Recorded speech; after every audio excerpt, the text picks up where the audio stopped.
Hello, my podcast people, and thank you for joining me for yet another episode of my favorite podcast. If you are listening, watching, tuning in on the day that it drops, this is, what day is it? Monday, March 10th. Welcome to March 10th. Y'all, right off the bat, actually, today we're talking about giving grace, but right off the bat, I told you last episode that I'd update you on Lex's surprise birthday getaway. It was fucking great. Fucking phenomenal. So I surprised her with a trip to Santa Barbara. Y'all, I love Santa Barbara. It was our first time going, my first time going, her first time going, and it was so great. So I used Vrbo, I guess formerly known as VRBO. I actually used Vrbo like way back when I was in college. Like I remember going on spring break with like having no money, but like renting through Vrbo, not through Airbnb, and definitely called it VRBO. But used Vrbo. Why? Because Airbnb's founder, I think I said this in the last episode, he's gone Doge. Fuck that guy.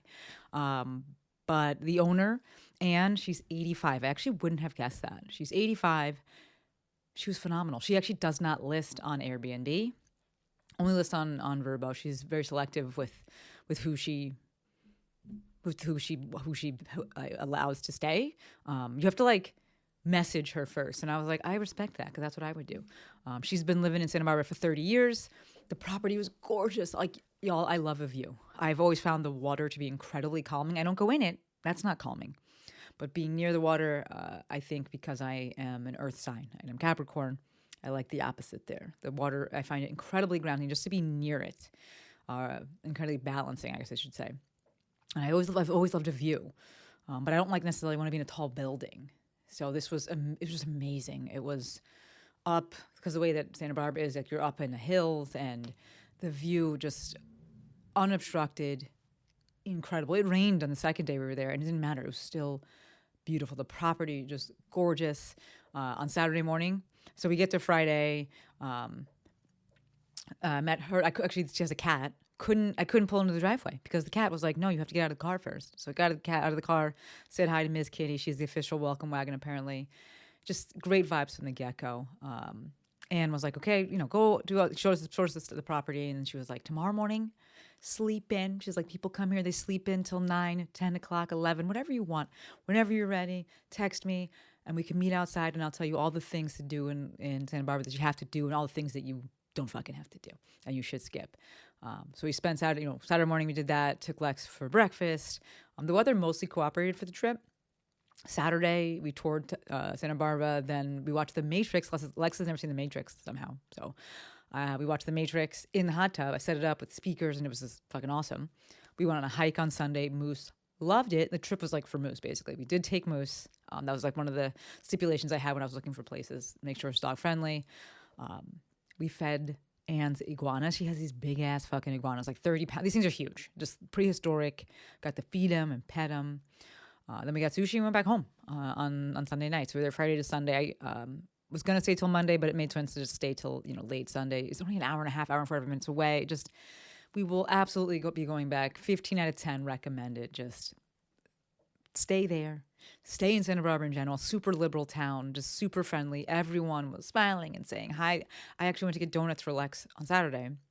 This big black man, was walking towards me on a cell phone, puts the phone down like towards his chest and is just say hello to me, to say, good morning, how are you? Got off the phone. Like, it was just incredible. So, yeah, 12 out of 10, 15 out of 10 recommend. And we'll definitely be going back. But one of the coolest parts for me, and Lex and I were talking about this, was that it really ties into the commitment that we have to changing things that I have, especially in changing my day to day. I don't want to speak for Lex. That's why I changed that statement there. But I have a very big commitment to changing things in my day to day that speak to the world I want to live in, that speak to the world I want to create. These small action items that I do believe add up. So first off, using Vrbo, right? If we don't want billionaires to exist, like we got to stop giving them money. At least if we don't want shitty billionaires to be in charge, if we want billionaires to have so much power, we can't give money to the shitty ones. So switch that. Second part was looking for a spot to rent that wasn't an empty house.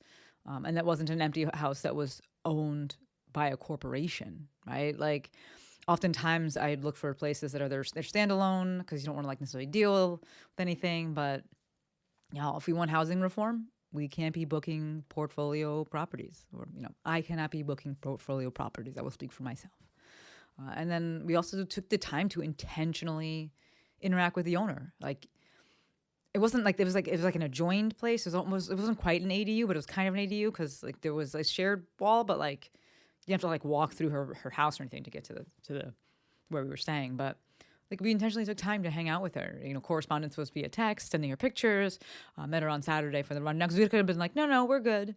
But like, yeah, I absolutely met up with her to talk about the best places to go. And I asked her to have a drink. She was like, I was like, do you drink? And she was like, it doesn't really agree with me. And I was like, okay, that's fine. And I texted her later pictures of, I love making Aperol spritzes. So I texted her later a picture of two of them outside. We had like a charcuterie board that Lex made.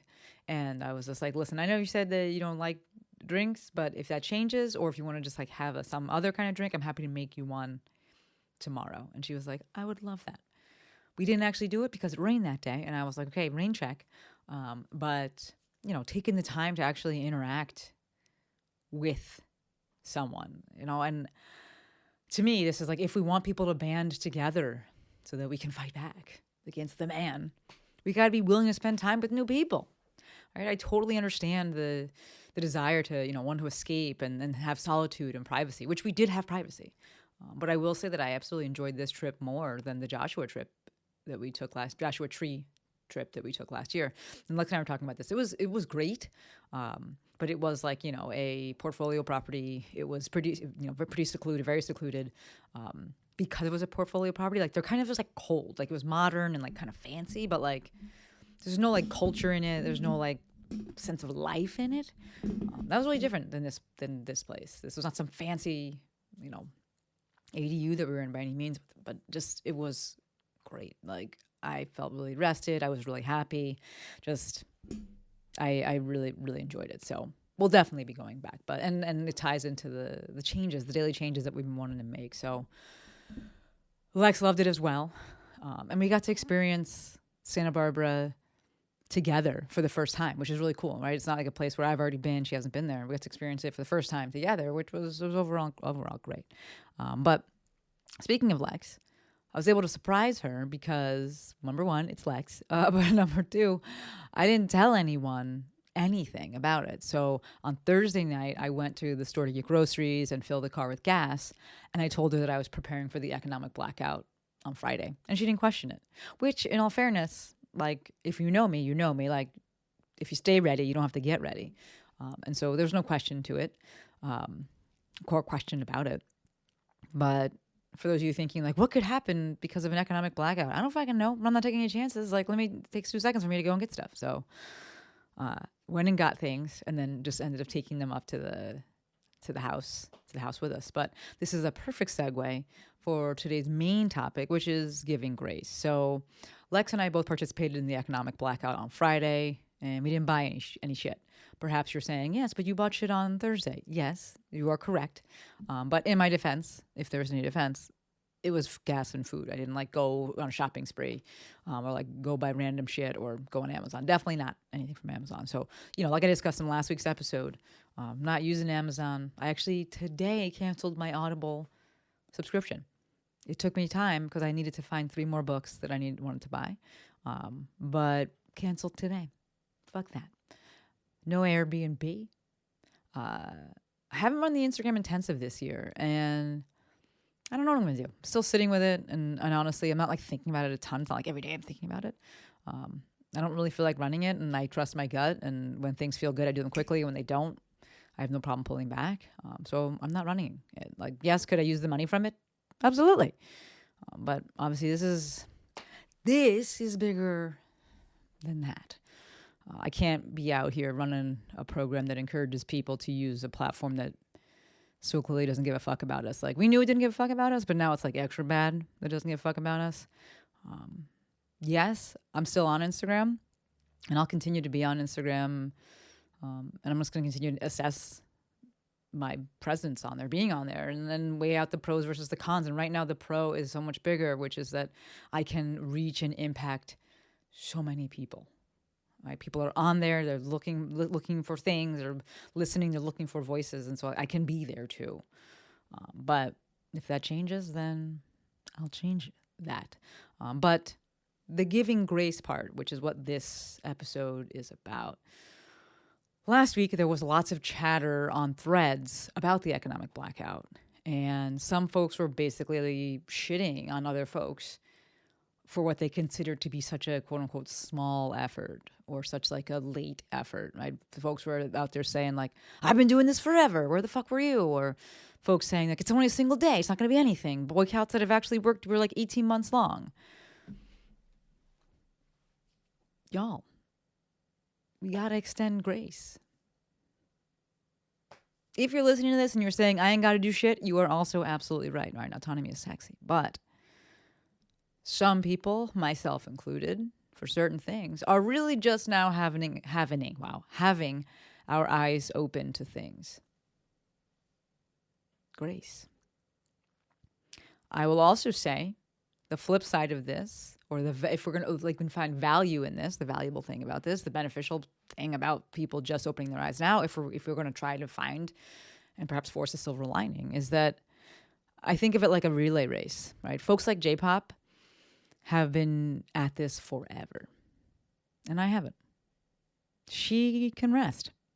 It's not in her to rest, and she will just switch what she's doing. You heard that episode. If you haven't checked it out, please go back and give it a listen. Thank you for linking that, Courtney. But if it was in her, if she did need a rest, if she was like, I'm fucking tired of talking about this, she can. And I can pick it up. Wherever she left it, I can pick up. Because I haven't been doing it. I'm not tired. But I gotta be willing to extend grace to folks the same way that she has extended it to me. And I'm not seeing that. And it worries me. Right? The frustration is understandable. I get it.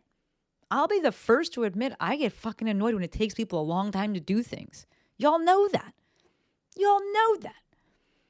The best example I can give is the woman who, or the person in your family who, after 15 years of you preaching the importance of lifting, is finally lifting and finally leaning into it because her favorite podcast, talked about it and is doing it.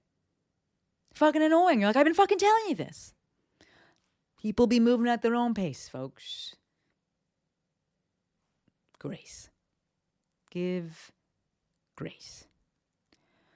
I've used this example or this thought before, but when someone leaves a cult and they ask for help, or someone leaves a cult and they say, I'm out of there, or they're trying to, the knee-jerk reaction is probably to be like, how could you be so stupid? How did you not see it? Or if that cult was mean to you, then maybe you're like, fuck you. I get it. Understandable. But ultimately, the situation and your own fucking sanity need grace. Right? I'm not speaking about like an absolution. I'm not even necessarily speaking about forgiveness. It really depends on how you define forgiveness.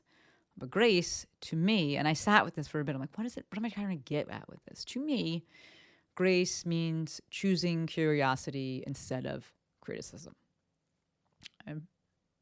Plain and simple. To me, giving grace means choosing curiosity instead of criticism. Obviously, it is way easier to be curious with somebody who you see eye to eye with and you have shared values with and who, you believe that they have your best interest at heart. They didn't fuck you over at some point in time. Right? Side note, start with that person. Give grace to that person in whatever situations. Right? Start exercising, growing the muscle there. This is, again, where I will insert my weekly push for James Olivia Chu Hillman, their work.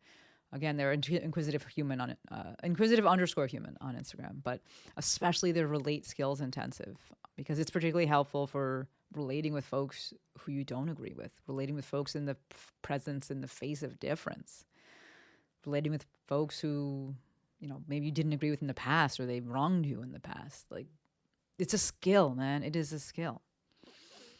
But in general, my push with this episode was, one, to brag about Santa Barbara, great fucking trip. But two, to highlight the fact that everyone is on their own timeline, right? Their journey is happening at its own pace. And as absolutely fucking maddening as that can be, because you're like, open your fucking eyes. How have you not seen this? I've been saying it. I get it. I'm not saying it's easy. I'm not saying it's right. I'm just saying it is. When given the option, I believe that the most ideal step, I'll say for me, is to choose curiosity instead of criticism. Don't get me wrong, right? Talking points can still be brought up. Feelings can and should still be expressed. People should be held accountable. Individuals, we need to be able to receive feedback and not be coddled in order to hear it. And have the person do like extra labor. We shouldn't be imparting that double lift on people that I've talked about so many times that it sucks to have that as the holder, the lifter. Right? These conversations could be tense. They could be emotional. Like this isn't some all like, kumbaya thing. All of these things are true. When I speak about giving grace, it's giving grace and this. But I do believe that choosing curiosity instead of criticism right off the bat is the fastest way to get all of those things, right? Because we want to be heard. We want to bring up our talking points. Right? We want to feel seen. We want to express our feelings. We want people to be held accountable. We want people to take responsibility. We want people to take accountability. We don't want to be able to not have to coddle people so they can hear it. All of those things, absolutely. And us on the receiving end. But I do believe that the fastest way to get to all of that is by giving grace. As difficult, as fucking frustrating as it can be. Right? I see this on Threads, and this is largely what inspired this episode, is just there's not a lot of grace being given. And obviously social media isn't representative of everything. But, frustration, anger, it's justified. But it is not a good fuel source. It is unsustainable. So when that burns out, have the feelings, absolutely. But when that burns out, I do believe that how we get to where we want to go and building the thing that we want to be building and the thing that's worth fighting for is by giving grace. Right? Again, it's not to be confused with absolution. It's not to be confused with forgiveness, depending on what your or unconditional, forgiveness, depending on what your definitions are. It's simply, to me, choosing curiosity instead of criticism. Right? And I'm speaking just as much to myself, I'm looking at myself in the little screen finder, viewfinder, whatever the fuck the thing is called. I'm speaking to myself just as much as I'm speaking to anyone who is willing to listen. And that is you fine folks. So as always, just incredibly grateful that you give me your ear, you give me your attention, you give me your time. That's all I got. No announcements, no nothing else, just gratitude. As always, thank you for listening. And that's all I got. Until next time, friends, Maestro out.